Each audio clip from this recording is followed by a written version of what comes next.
তেজে তেজ হৈ গৈছে একদম মানুহ ক'ত ক'ত ক'ত পৰি আছে তাৰমানে সীমাৰ বাহিৰত মুছলমানক এক সাইড কৰিছে আমাক হিন্দুক তাৰমানে এক সাইড কৰিছে এনেকুৱা অত্যাচাৰ সীমাৰ বাহিৰত যোনফালে ৰাস্তাটো পাইছে সিফালে তাৰমানে গৈছে তাৰমানে দেহাটো বচাবৰ কাৰণে ভাৰত বাংলাদেশ সীমান্তত হাজাৰ হাজাৰ লোকে এতিয়া গৃহহাৰা হৈ ভাৰতত প্ৰৱেশ কৰাৰ চেষ্টা চলাইছে বাংলাদেশৰ যি গণ আন্দোলন সেই গণ আন্দোলনৰ পাছতে হিন্দুসকলৰ ওপৰত কৰা যি অতিশয্য অত্যাচাৰ তাৰ বাবেই দেশ এৰিবলৈ ওলাইছে হাজাৰ হাজাৰ লোক যিসকল লোকে এতিয়া ভাৰতত আশ্ৰয় ল'ম বুলি ভাৰত সীমান্তত আহি ভিৰ কৰিছেহি এয়া আজিৰ কথা একেই পৰিৱেশ সৃষ্টি হৈছিল 1971 চনত 1971 চনত কিদৰে নিজৰ দেশখন এৰি থৈ ভাৰতত আশ্ৰয় ল'বলগীয়া হৈছিল হাজাৰ হাজাৰ পৰিয়াল কিদৰে দেশ এৰিবলগীয়া হৈছিল এইসমূহ লোকে কিদৰে দেশ এৰি অহাৰ ফলত কিমান যন্ত্ৰণা সহ্য কৰিবলগীয়া হৈছিল এইসকল লোকে কিদৰে পৰিয়াল তথা আত্মীয় স্বজনৰ মৃতদেহ পাৰ হৈ আহি মৃতদেহ গচকিবলগীয়া অৱস্থা হৈছিল একাংশ লোকৰ তেনে এটা পৰিয়াল আছে আজি আমাৰ দেশ টুডেৰ কেমেৰাৰ সন্মুখত 1971 চনত কিদৰে বাংলাদেশৰ পৰা আহি ভাৰতত প্ৰৱেশ কৰি অসমত এতিয়া বসতি স্থাপন কৰিছে সেই পৰিয়ালটোৱে গুৱাহাটীৰ চপাইডঙত কিদৰে সাজিছে এখন নিজৰ ঘৰ কিছু সাক্ষুক আৰু বাস্তৱ অভিজ্ঞতাই দেশ টুডে দৰ্শকসকলক দিব বিচাৰিছোঁ তেনেকুৱা এজন লোক আছে আমাৰ লগত নাম মিলন নমশুদ্ৰ মই মিলন নমশুদ্ৰ ডাঙৰীয়া আপোনাক স্বাগতম জনাইছোঁ যে আজি ঠিক তেনেকুৱা এটা পৰিস্থিতি যি পৰিস্থিতি 1971 চনত আপোনাৰ পৰিয়ালৰ সৈতে হৈছিল মই প্ৰথমতে জানিব বিচাৰিছিলোঁ আপুনি আপোনাৰ পূৰ্বজসকল বাংলাদেশৰ লোক বাংলাদেশৰ কোন ঠাইৰ লোক আৰু কি কেতিয়া আৰু কিয় অসম পালেহি আৰু আজি চপাইডঙত আপুনি বসতি কৰিবলৈ লগীয়া হৈছে নমস্কাৰ মই ৰাজাবাৰী চবাইডাং 2 নং খাৰগুলিৰ পৰা তাৰমানে কৈ আছোঁ মোৰ কিন্তু জন্ম 1966 চনত মোৰ জন্ম মই আমাৰ অসমতে আৰু মোৰ দেউতাই আটাই তেওঁলোকে তাৰমানে কোৱা মতে যে আমি বাংলাদেশত যেতিয়া আছিলোঁ বহুত শান্তিত তাৰমানে আছিলোঁ তেতিয়া আমাৰ হিন্দু মুছলমানৰ এটা আন্দোলন চলি আছিল তেতিয়া হিন্দুৰ ওপৰত এনেকুৱা অত্যাচাৰ সীমাৰ বাহিৰত জাগাই জাগাই তাৰমানে এখন মিটিং পাতি তাৰমানে মিটিং বুলি তাৰমানে লৈ যাওঁতে মিটিঙো কৰিছে হিন্দু মুছলমানক এক সাইড কৰিছে আমাক হিন্দুক তাৰমানে এক সাইড কৰিছে তাৰপিছত গুলিৰ লগত তাৰমানে মুছলমানক আমাৰ হিন্দু মানুহক পূৰা শেষ কৰিছে তাৰপিছত এনেকুৱা আন্দোলন কৰি লাখ লাখ হাজাৰ হাজাৰ লাখ লাখ মানুহ তাৰমানে ধ্বংস হৈ গৈছে মৰিছে এনেকুৱা যে একদম তেজে তেজ হৈ গৈছে একদম মানুহ ক'ত ক'ত ক'ত পৰি আছে তাৰমানে সীমাৰ বাহিৰত তাৰপিছত আমাৰ ইন্দিৰা গান্ধীয়ে তাৰমানে আমাৰ হিন্দু মানুহক তাৰমানে আনি কিনে শ্বিলঙত তাৰমানে কেম্প বনাই দিয়া হৈছে কেম্পটো বনাই দিয়া হৈছে কেম্পটোত খাদ্যখিনি তাৰমানে দিয়া আছে কিমান কলেৰাত তাৰমানে কিমান মানুহ মৰিছে মৰণতে তাৰমানে আমাক এটা আইন তাৰমানে শ্বিলঙত এটা আইন তাৰমানে কৰিছে আইনটোত কৈছে যে তোমালোকে এতিয়া থাকা আমি কেম্প বনাই তাৰমানে দিম যেনে কলনী তেতিয়া কৈছে যে আমাৰ কৈছে যে চাওক আমিতো ঘৰৰ পৰা একো বস্তু ওলাব পৰা নাই আমি এতিয়া একদম সাতজনৰ ভিতৰত 2জনক শেষ কৰিছে 5জন বাচিছোঁ কাৰোবাৰ 10জনৰ ভিতৰত 7জনক শেষ হৈছে 3জন বাচিছোঁ এতিয়া আমি তাৰমানে কি কৰিম তেতিয়া চৰকাৰে আমাৰ ইন্দিৰা গান্ধীয়ে তাৰমানে ৰেচন দিয়ে কেম্পত তাৰমানে বচাই কিনে তেতিয়া কৈছিলে তোমালোকে ক'ত বোলে আমি নাই আমি য'ত আমাৰ তাৰমানে হিন্দুস্থান আছে তাতে তাৰমানে আমি স্থান তেতিয়া আমাৰ কাবাৰ তাৰমানে কেম্প দিছে তেতিয়া কৈছে তোমালোকে য'ত স্থায়ী আছে তেতিয়া আমি চাইছোঁ যে চাওক আমি দুখীয়া মানুহ এতিয়া আমি কি কৰিম নিৰুপায় তেনেহ'লে আমি আৰু জাগাখিনি তাৰমানে তোমালোকে আমাক ভোটাৰৰ পৰা তাৰমানে প্ৰমাণ পত্ৰ দিছে তেতিয়া আমাক কাগজ বনাই তাৰমানে দিছে তোমালোকে হিন্দুস্থান যেতিয়া আহিছা আমি স্থানীয় তাৰমানে ল'ম তেতিয়া ইন্দিৰা গান্ধীয়ে তাৰমানে লোৱা হৈছিল লৈ কিনে তেতিয়া আমাৰ বহুত মানুহে য'ত তাৰমানে সুবিধা পাইছে তোমালোকে তাৰমানে তাৰ পৰা আনি তাৰমানে কৈছে যে তোমালোকে ইয়াতে তাৰমানে তাৰ পৰা আমি তাৰমানে এতিয়া বসবাস কৰি আছোঁ কিন্তু আমি একদম দুখীয়া মানুহ নিৰুপায় এতিয়া আমি এই স্থানত ঘৰ দুৱাৰ বনাই কিনে তাৰমানে যেতিয়া আপোনাৰ ককা আৰু আপোনাৰ দেউতা সেই সময়ত তাৰ পৰা আহিছিলে এতিয়া সেই সময়ত আপুনি কৈছে যে কি ধৰণে আপোনাৰ অত্যাচাৰ কৰা হৈছিল গুলিওৱা হৈছিল তাৰ পাছত যেতিয়া আহিলে আপোনালোকে আহি শ্বিলঙলৈ গ'ল শ্বিলঙত কেম্পত থাকিলে শ্বিলং কেম্পত থাকিলে এতিয়া আপুনি যিটো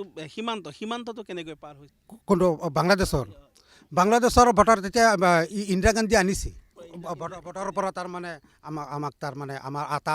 আটা দেউতাক তাৰমানে আনিছে আপোনাৰ কিমানটা পৰিয়াল আছে কাবাই তাৰমানে যোনফালে ৰাস্তাটো পাইছে সিফালে তাৰমানে গৈছে তাৰমানে দেহাটো বচাবৰ কাৰণে এতিয়া বচাবৰ কাৰণে তাৰমানে ৰাস্তাৰ ছাইড তাৰমানে এৰি দি কিনে যোনফালে খোলা পাইছে সিফালে তাৰমানে লৈ আহিছে তেতিয়া হাজাৰ মানুহ তাৰমানে আহিছে হাজাৰ মানুহ যেতিয়া আহিছে তেতিয়া আৰু বতাহটো কেনেকুৱা খুলি দিল কেনেকুৱা কি ব্যৱস্থা কৰি তাৰমানে এনেকুৱা হৈছে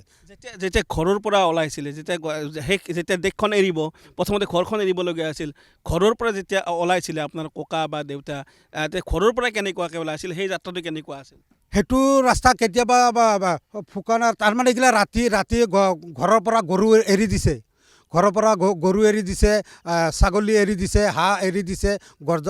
দৰ্জাখন তাৰমানে লগাইছে ফাটা গামছা যি পাই তাৰমানে সেইটো লৈ কিনি যে 1 কেজি যে চাউল লৈ যাব কিবা পইচা লৈ যাব তাৰপিছতো ওলাইছে যদি এইগিলা লুটপাট কৰি দিছে বাংলাদেশত থকাৰ সময়ত আপোনাৰ ঘৰখন কেনেকুৱা আছিল বা আৰ্থিকভাৱে কেনেকুৱা আছিল সেইটোতো তাৰমানে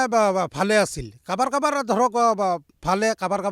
দুখীয়া মানুহতো এনেকুৱা আছে ঘৰগিলা পাকা কৰা ঘৰ আৰু য'ত তাৰমানে আটা দেউতা তাৰমানে য'ত আছিল এইগিলা তাৰ ঘৰগিলা ভালে আছিল কি কৰিছিল আপোনাৰ ককা আৰু দেউতা খেতি যেতিয়া আপোনালোকে ওলাই আছিলে আপোনাৰ খেতি কৰা মানুহ ধান আছিলে গোহালিত গৰু আছিলে হাঁহ পাৰ আছিলে বা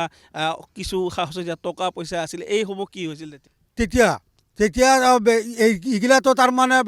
বাখাৰীত তাৰমানে ধান আছে গৰুটো তাৰমানে এৰি দিছে আকৌ গধূলি তাৰমানে গৰুগিলা আহি গৈছে এতিয়া মুছলমান মানুহ আহি ঘৰত সোমাই গৈছে এতিয়া সিহঁতৰ নিজা ঘৰ হৈ গ'ল দখল কৰি লয় এইগিলা তাৰমানে সিহঁতৰ এইগিলা আগতে তাৰমানে সিহঁতে বহি কিনে আলোচনা কৰিছে মই সেইটো ঘৰ ল'ম তাৰপিছত আমাক খেদি দিলে আৰু কিমানটা পৰিয়াল আছিল আপোনালোকৰ যিখিনি বংশগোষ্ঠী বা আপোনালোকৰ যিখিনি আত্মীয় কিমান পৰিয়াল একেলগে আহিছিলে সিগিলাতো তাৰমানে এখন গাঁৱত ধৰি লওক 100 ঘৰ 200 ঘৰ 50 ঘৰ 60 ঘৰ এখন গাঁৱে এনেকুৱা আছিল তাৰমানে চুপ আপুনি চপাইদং কেনেকৈ পালে চপাইদঙত কেনেকৈ পালে চপাইদং যেতিয়া আমাৰ যেতিয়া এইটো মইতো তেতিয়া মোৰতো জন্ম ইয়াতেই যেতিয়া তাৰমানে দেউতা আৰু আটাই কোৱা মতে যেতিয়া ভোটাৰত তাৰমানে কেম্পত তাৰমানে আছিল তেতিয়া টকা পইচা তাৰমানে কেম্পৰ পৰা তাৰমানে দিছে চৰকাৰে দিয়াতে সেইখিনি লৈ কিনে তেতিয়া ক'লা যে তোমালোকে সুবিধা এইটো গুৱাহাটীত আহি কিনে তাৰমানে এতিয়া আমাক আৰু জনোৱা হৈছে আমাৰ তেতিয়া প্ৰমাণ পত্ৰ কিন্তু দিছে প্ৰমাণপত্ৰ দিয়া তাৰমানে এইখিনি জেগা আমি যেতিয়া পাইছোঁ তেতিয়া ইয়াতে একদম গছ গছনি আছিল তেতিয়া আমি ইয়াতে এনেকুৱা গাঁৱৰ ছাইডৰ পৰা মুখিয়াল আমাৰ ইয়াতে বাচি মহাজন এজন আছিল তেওঁক আহি ধৰা হৈছে আমাৰ ইফালে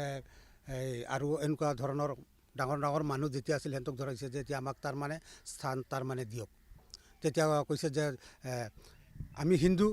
হিন্দু স্থানতো আহিছোঁ আমি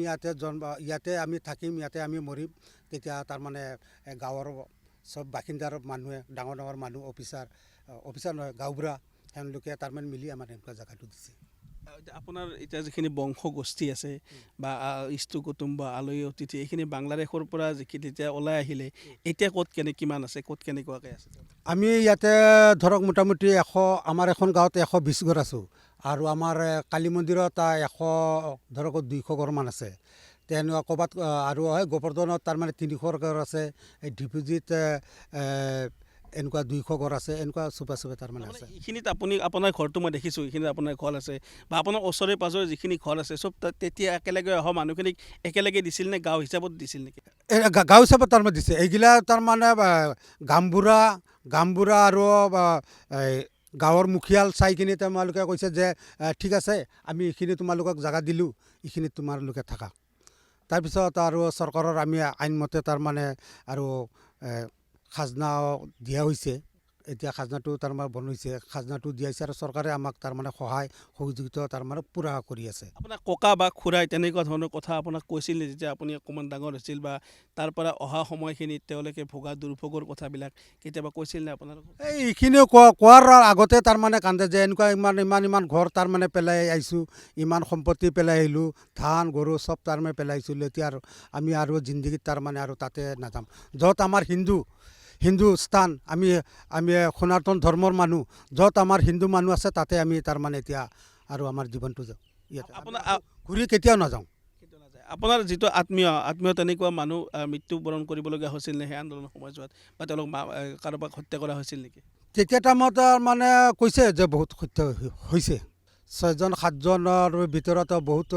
3জন কাৰোবাৰ 5জন শেষ হৈছে।